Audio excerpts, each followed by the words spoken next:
Machine तुम देखा था कि तीन तीन आसी नहीं छोड़ा छोड़ा नहीं सुनी আমি গুনছি নিয়েছি না গুনছি তুই ধরে রাখছি আমার বিয়ের পর এটা হলো আমার দ্বিতীয়বার শিব চতুর্দশী পালন করা। গতবারের সাথে এইবারের একটা ভালো কোইন্সিডেন্স আছে। কি জানো তো, গতবার যখন বিয়ের পর পরই শিব চতুর্দশী পড়েছিল, তোমরা দেখেছিলে, তখনও কিন্তু আমার জ্বর সর্দি ছিল। এবারও ঠিক তাই, জানি না কেন, হয়তো ওয়েদার চেঞ্জের জন্য। আর এইখানে দেখো আমি দিদা মা মিলে সব কিছু রেডি করে নিচ্ছি। সব কিছুই মাকে জিজ্ঞাসা করেই করছি, কারণ মা এত কিছু জানেন, মায়ের সামনে আমি কিছুই না। প্রথমে আমার মনসা মাকে ফুলটা দিয়ে নিলাম, তারপর আমার গণেশ বাবাকে দিলাম, একে একে আমার ঠাকুর ঘরের প্রত্যেকটি সদস্যকেই দিলাম। তারপর ওইখানে আবার মা প্রথম পুজোটা শুরু করবে, তারপর আমরা সবাই একে একে করব।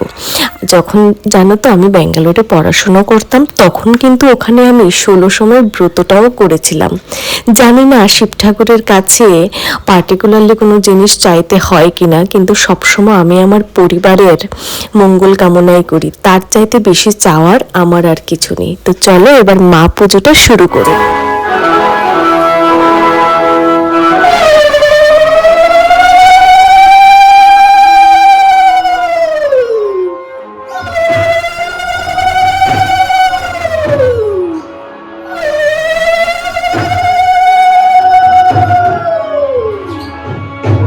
वर्धनम उर्वरु कौमिर बंदनमिते मुखे मामिता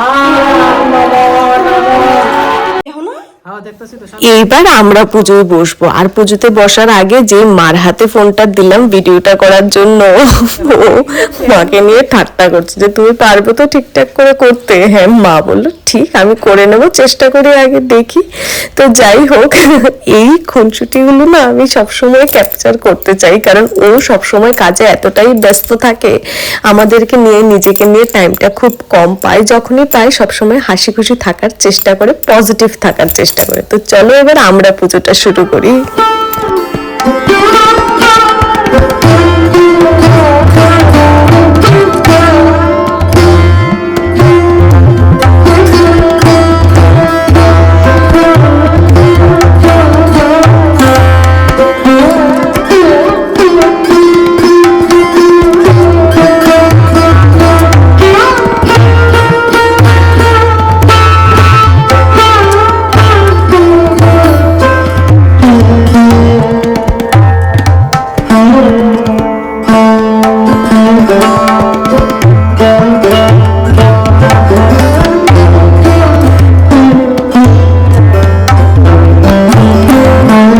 পুজো শেষ, এবার ঠাকুরের থালায় ফলগুলো সাজিয়ে দিচ্ছি। আর আজকে কিন্তু আমার আর মার শুধু উপোস নয়, আমাদের সাথে আমাদের বাড়ির সবারই আজকে উপোস। ওই রাতে একদম সাগর খিচুড়ি হয়তো বা ডালিয়ার খিচুড়ি খেয়ে তারপরে উপোসটা ভাঙবো। কালকে সকালে একেবারে নিরামিষ খেয়ে তারপরে পুরোপুরিভাবে উপোসটা ভাঙা হবে। আমি প্রত্যেকবার চেষ্টা করি এইবারে সব নিয়ম যেন আমি ভালোভাবে নিষ্ঠা ভক্তির সাথে পালনটা করতে পারি। জানি না কতটুকু হয়, তবে সবসময় চেষ্টা করে থাকি। আসলে এই বাড়িতে আসার পর মার থেকে কিন্তু আমি অনেক কিছু জিনিস ধীরে ধীরে শিখছি। কাল থেকে কথা বলার মতো একদমই পরিস্থিতি ছিল না, তোমরা সবাই দেখতে পেলে। তো পুজো শেষ করে এবার একটা খুব ইম্পর্টেন্ট জিনিস, আজকে ভালো দিনে ইম্পর্টেন্টের চাইতেও না খুব শখের একটা জিনিস, সেটা নিতে যাচ্ছি। তো রেডি হয়ে তারপর আবার ফিরে আসছি তোমাদের সামনে। আর আজকে সারাদিনের ব্লগটা কেমন লাগছে সেটা কিন্তু শেষে আমাকে অবশ্যই জানাবে। আর একটু পরেই একটা সারপ্রাইজ আছে, সো ওয়েট ফর দ্যাট। কাল থেকে মানে জ্বর সর্দি আর ভালো লাগছে না, কারণ অফিসে বসে থাকতে থাকতে, অফিসে কনস্ট্রাকশনের কিছু কাজ চলছে, ওটার জন্য সিমেন্টের যে ডাস্ট সেটা পুরো আমাদের রুমে চলে আসে সারাটার দিন। ওর জন্য মনে হচ্ছে, আর তো কোনো কারণ নেই। তো যাই হোক, একদম একটু সাজগোজ করতে চাইছিলাম, কারণ স্পেশাল কিছুর জন্য যাচ্ছি, কিন্তু সেটা আর আমার দ্বারা হবে না। আমার দ্বারা কোনো সময় অত সাজগোজ হয় না। তো যাই হোক, চলো এবার আমি ফুললি রেডি, ও বাইরে রেডি। তো চলো এবার যাওয়া যাক। ঠিক আছে না? মাগু তরুণ তুই নোটিস করছস? বেনে। গড, আমি দেখি ঠিক আছে না, ঠিক লাগছে না? এমন কিছু না। আমার এই পিম্পলটা যে কবে যাইবো। চলো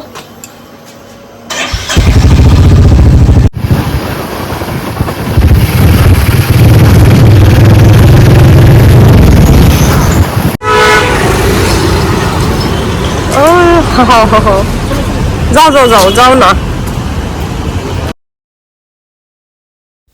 আর আমার কিছু বলার বাকি আছে কি?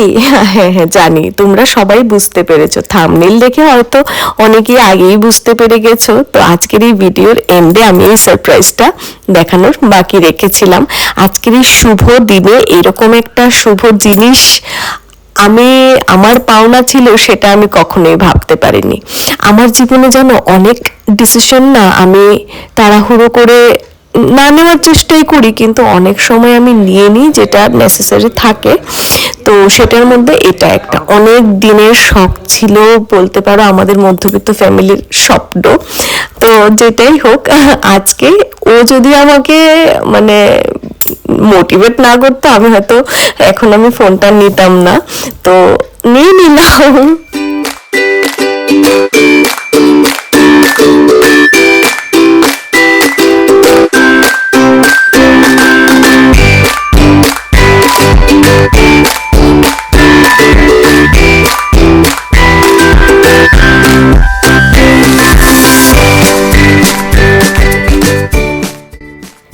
আসলে অনেকের কাছে হয়তো এই ফোনটা খুব বেশি দামি নয়, কিন্তু আমার কাছে কিন্তু অনেকটা বেশি, কারণ প্রত্যেকটি ফোনের জিনিসে নিজের পরিশ্রম মিশে আছে, সেই জন্যই। তো যাই হোক, ফোনটার শখটা অনেকদিন ধরেই ছিল আমার। আসলে আমার কিংবা ওর, আমাদের দুজনেরই অযথা টাকা খরচ করার একদমই অভ্যেসটা নেই, আমাদের শখও নেই, কিন্তু যে জায়গাতে খরচ করি সেটা নিজেরই ছোট ছোট স্বপ্নগুলোকে পূরণ করি, সবসময় চেষ্টা করি। স্টোর থেকে এসে আবার যে আমি ভিডিওটা করব সেই শক্তিটা ছিল না, কারণ সঙ্গেই জ্বর, তারপর শুয়েছিলাম অনেকক্ষণ। তো এখন একটু বেরিয়েছিলাম একটা কাজে, তো সেখান থেকে এসেই ভিডিওটা আবার আমি কন্টিনিউ করছি। তো আজকের আইফোনের শখটা আমার অনেক দিনের ছিল। আমি যখন লাস্ট ফোনটা ইউজ করছিলাম সেটা ছিল স্যামসাং A53। যখন নতুন বেরিয়েছিল তখন আমি নিয়েছিলাম, তো তখনই ভেবেছিলাম প্রয়োজন পড়লে অনেক পরে নেব, তবুও আইফোনে নেব। তো সেটাই আজকে পূরণ হলো। আসলে জীবনের অনেকগুলো ছোট ছোট ইচ্ছে আছে যেগুলো না যখন আমি ইনকাম করা শুরু করেছি ঠিক তখন থেকেই চেষ্টা করি, বেশিরভাগটাই চেষ্টা করি মা বাবার জিনিসগুলো পূরণ করতে, আর বাকি যেটুকুনি থাকে সেটা চেষ্টা করি নিজের ছোট্ট ছোট্ট জিনিসগুলো, যেটা একটু বড় অ্যামাউন্টের থাকে, হয়তো বছরে একবার কিংবা দুবার নিজের জন্য কিছু করা। তো সেটা আমার মনে হয় আমরা সবাই যদি করি তাহলে মানে নিজের জন্য একটু ভাবাটা প্রচণ্ড প্রয়োজন। তো সেটাই আজকে সারাদিনের ব্লগটা তোমাদের কেমন লাগছে সেটা। ও বাই দি ওয়ে, এখন যেই ভিডিওটা তোমরা দেখতে পাচ্ছ সেটা কিন্তু আমার ফোনে দেখতে পাচ্ছ, আর তার আগের যেই ক্লিপগুলো ছিল সেটা ওর আইফোনে ছিল। তো দুটোর মধ্যে কতটা ডিফারেন্স সেটাও তোমরা আমাকে নিচে কমেন্ট সেকশনে জানাতে পারো, আর এই ফোনটা কেমন হয়েছে সেটাও জানিও। আর তোমরা হয়তো সকলেই জানো ফোনটার প্রাইস কি এন্ড অল, তো সেটা আর আমি মেনশন করছি না এখানে। তো চলো, আজকের এই ব্লগটা অনেক দিন পরে আমি ব্লগ করছি, তাই না? তো যাই হোক, সরি ফর দ্যাট। আর সামনে অনেক কিছু তোমরা পরপর দেখতে পারবে, আর এখন থেকে যে ব্লগগুলো আসবে এখন থেকে হয়তো বা কয়েকদিন পর থেকে সেগুলো তোমরা এই ফোনটা দিয়েই দেখতে পাবে। আর চেহারার অবস্থা প্রচণ্ড বাজে হয়ে আছে, সেটার জন্য সরি। তো চলো, আজকের এই ব্লগটা আমি এইখানেই এন্ড করছি। কালকে ফিরে আসবো উইথ এ নতুন দিন অ্যান্ড কি উইথ এ নতুন ব্লগ। সো তোমরা সবাই খুব খুব খুব ভালো থাকো, stay healthy and stay happy. Tata.